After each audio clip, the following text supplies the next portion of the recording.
తీరు ఇక్కడ మనకు అడ్డం పడుతుంది. ఉదయం నుంచి కాంగ్రెస్ పార్టీ గూండాలు కావచ్చు, కాంగ్రెస్ పార్టీ కార్యకర్తలు ఎవరిని కూడా కట్టడి చేయలేదు. కానీ పార్టీ అభ్యర్థి కావచ్చు, పార్టీ నేతలంతా కూడా కనిపిస్తున్నారు. పట్టించుకోవట్లేదు. పెట్టేశారు, ఆల్రెడీ పెట్టేశారు. బాగా సతాయిస్తున్నారంటే ఒక మహిళ మీద ఎంత కసి ఇదా పగా పెట్టుకుంటారా? అంటే ప్రజాస్వామ్యంలో మేము ఉండొద్దా? మేము చేసుకోవద్దా? మీరే మనుషులా? మేడం ఇప్పటి వరకు కూడా మీరు బయటకు వచ్చి ఇంత గట్టిగా మాట్లాడింది లేదు. నాకంత బాధ వస్తుంది. మా భర్త చనిపోయి నేను బాధలో ఉంటే కూడా ఏ రోజు కూడా కల్పించుకోవాలా మాట్లాడాల. కానీ ఇవాళ కార్యకర్తల్ని పడేసి కొట్టి టేబుల్స్ పడేసి రౌడీయిజం చేస్తున్నారు.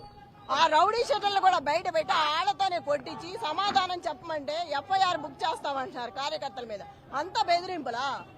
ఒక మహిళగా నన్ను నువ్వెవరో నిన్ను చూడు రేపు ఏం చేస్తాను అంటారా?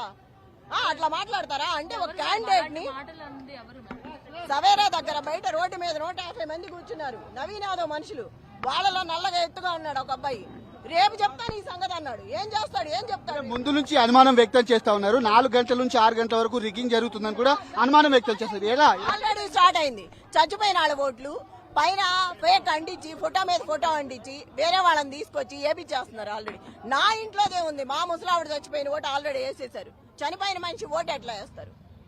ఆ ఫోటోలు అంటించి ఆ ఫోటోలు కూడా ఆ యూత్ ఫోటోలు తీసేసి వేరే అంటించి దాని మీద అదిగో కనపడుతుంది అంటించినవి కూడా తీసుకొచ్చి వాళ్ళతో వేపించి పంపించారు. ఒక పెద్ద ఆవిడ వచ్చి నా ఓటు వేస్తారంటే కరెంటు బిల్లు తెస్తారా? ఓటు వేసినప్పుడు ఎవరైనా? ఫస్ట్ టైం నేను ఈ చరిత్రలో ఈ స్టేట్ లో బై ఎలక్షన్స్ లో ఫస్ట్ టైం వింటున్నాను. ఎంత అరాచకం ఫస్ట్ టైం చూస్తున్నా నేను.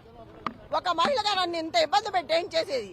అధిష్టానం అధికారం ఉందని ఎమ్మెల్యేలు, మినిస్టర్లు, విప్పులు ఒకళ్ళు కాదు మొత్తం తిరుగుతున్నారు.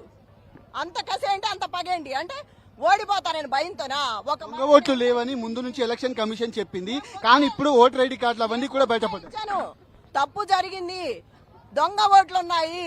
ఆ రోజే బయట పెట్టాము, వెళ్ళి ఇచ్చొచ్చాం కూడా కంప్లైంట్. ఇవాళ కూడా ఇచ్చాము వెళ్ళి. కమిషనర్ గారు నేను రిక్వెస్ట్ చేశాను ఎలక్షన్ కమిషనర్ కి, దయచేసి ఒక మహిళగా నాకు అండ చేయకపోయినా పర్వాలేదు, జెన్యూన్ గా ఉండండి. ఎంత జరుగుతుంది మీరు చూస్తూనే ఉంటారు టీవీలో, ఎంత అరాచకం చేస్తున్నారో గమనించి చెప్పండి అని చెప్పాను. నేను రిక్వెస్ట్ చేశాడుగా. నేను మార్నింగ్ నుంచి నమోదైన శాతం చూసుకున్నట్లయితే మధ్యాహ్నంలో ఒక్కసారిగా పెరిగిందని చెప్పాలి. మరి ఇవన్నీ కూడా చూసుకున్నట్లయితే సడన్ గా ఇలాగా దొంగ ఓట్లు అనేది పెంచుతూ వచ్చిన శాతమే అనుకోవచ్చా? దీనికి వారు చెప్తున్నటువంటి పరిస్థితి కనిపిస్తుంది. ముఖ్యంగా పోలీసులు కూడా ఉన్నటువంటి పార్టీ నేతలందరినీ కూడా పంపించేటువంటి ప్రయత్నం అయితే చేస్తున్నారు. నిరసనకు బైఠాయించినటువంటి వాళ్ళందరినీ కూడా అక్రమంగా అరెస్ట్ చేసి పోలీస్ స్టేషన్ కి అయితే తరలించినటువంటి పరిస్థితి. పోలింగ్ బూత్ వద్దనే పరిస్థితి ఈ విధంగా ఉంటే ఉన్నటువంటి వాళ్ళందరి పరిస్థితి ఏ విధంగా ఉంటుంది? ఉదయం నుంచి వాళ్ళని కట్టడి చేయడంలో విఫలమైనటువంటి పోలీసు యంత్రాంగం అంతా కూడా ప్రస్తుతం వాళ్లకు తొత్తులుగా మారారంటూ కూడా బీఆర్ఎస్ పార్టీ నేతలు కావచ్చు, ఇటు బీఆర్ఎస్ పార్టీ అభ్యర్థి మాగంటి సునీత గోపీనాథ్ కూడా ఆరోపిస్తున్నటువంటి పరిస్థితులు కనిపిస్తున్నాయి. కనీసం మానవత్వం లేకుండా ప్రవర్తిస్తున్నారు. దొంగ ఓట్లు ఉదయం నుంచి కూడా పెద్ద ఎత్తున పడతా ఉన్నాయి.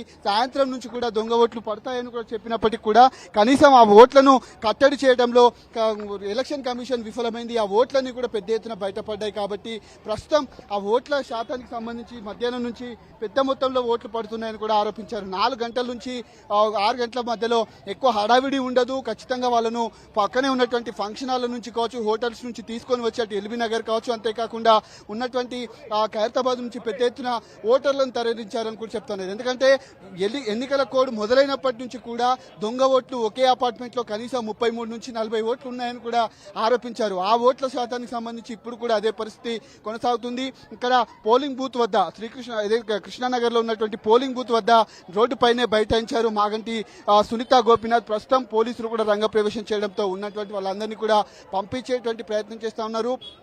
దొంగ ఓట్లకు సంబంధించినటువంటి అంశంలో కూడా పార్టీకి